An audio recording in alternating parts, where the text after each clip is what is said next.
राजस्थान के गृह राज्य मंत्री जवाहर सिंह बेड़म 2 दिवसीय धार्मिक यात्रा पर गोवर्धन पहुंचे। गिरिराज दर्शन कर मन्नत मांगी।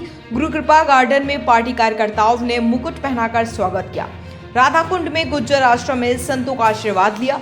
पत्रकारों से मुखातिब होते हुए उन्होंने कांग्रेस सरकार पर तंज कसते हुए कहा कि राजस्थान में जंगल राज था, अब राजस्थान में अपराधी सलाखों के पीछे भेजे जा रहे हैं। साथ ही यूपी की तर्ज पर ब्रज 84 कोस परिक्रमा के विकास के लिए राजस्थान ब्रज विकास बोर्ड का गठन किया गया।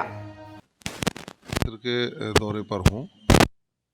विधानसभा क्षेत्र के लोगों ने राजस्थान की सरकार का जो निर्णय हुआ, मुझे गृह राज्य मंत्री का दायित्व दिया गया और अन्य विभाग भी दिए गए, निश्चित रूप से बच्चा धन्यवाद ज्ञापित कर रहा है माननीय मुख्यमंत्री जी का और प्रदेश भारतीय जनता पार्टी के नेतृत्व का और राष्ट्रीय नेतृत्व का। मैं जनसंपर्क के साथ साथ जन सुनवाई भी कर रहा हूँ। जिन लोगों की कई समस्याएं हैं, छोटी छोटी, प्रशासनिक अधिकारियों को भी गियर अप करने का काम किया, क्योंकि पिछली सरकार में उनके ऊपर मानसिक दबाव रहता था। विधायक हैं जो वसूली अधिकारी बने हुए थे, थाने बिकते थे, लेकिन हमने जीरो टॉलरेंस पर काम शुरू किया है। हमने उनका मनोबल ऊंचा करने का काम किया है कि न्याय करिए, दीन दुखी और जो अभावग्रस्त जिंदगी जी रहा है उसको सरकारी सुविधाएं माननीय नरेंद्र मोदी जी के सरकार की जो लोक कल्याणकारी योजना है, हम विकसित भारत संकल्प यात्रा के माध्यम से गांव-गांव जाकर लाभान्वित करने का काम कर रहे हैं और जिन्होंने पहले लाभ लिया है उनसे भी हम संवाद कर रहे हैं। और राजस्थान सरकार की जो लोक कल्याणकारी योजनाएं अभी लागू हुई हैं, 550 में गैस का सिलेंडर हो गया, इंदिरा रसोई का नाम बदल करके श्री अन्नपूर्णा रसोई कर दिया, उसमें भी 400 ग्राम की जगह पे 600 ग्राम खाना कर दिया और खाना सबको मिले, गरीब का हक उसको मिले, ये सुनिश्चित करने का काम किया है।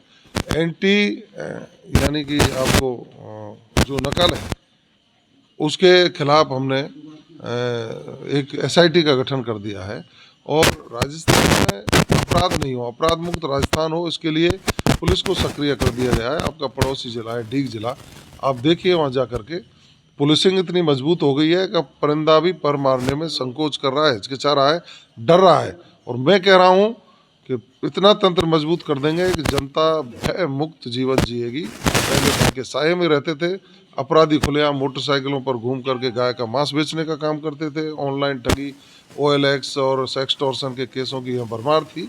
हम सब लोगों को चिन्हित करके उनके खिलाफ एक अभियान चला करके उनको सलाखों के पीछे पहुंचाने का काम किया जाएगा। कल मैंने डीग जिले में अधिकारियों के साथ बैठक की है, उनका मनोबल ऊंचा किया है कि अब आपको लूटना नहीं पड़ेगा, आप तो सीधे जनता की मदद करिए और जनता को भी कोई यदि किसी के प्रभाव में आकर के लूटने का काम करेगा तो उससे भी हम सख्ती से निपटेंगे। हम जनता को सुशासन देंगे, जनता के प्रति शासन को, प्रशासन को जवाबदेह बनाने का काम करेंगे और एक सुनहरा राजस्थान, माननीय मुख्यमंत्री जी का जो सपना है कि राजस्थान विकास की दृष्टि से नंबर 1 बने और 2047 में विकसित भारत का सपना माननीय नरेंद्र मोदी जी का पूरा हो, इसके लिए पूरा प्रयास करेंगे और धरातल पर लोक कल्याणकारी योजनाओं को लागू करके अंतिम पंक्ति में बैठे व्यक्ति को राष्ट्र की मुख्यधारा से जोड़ने का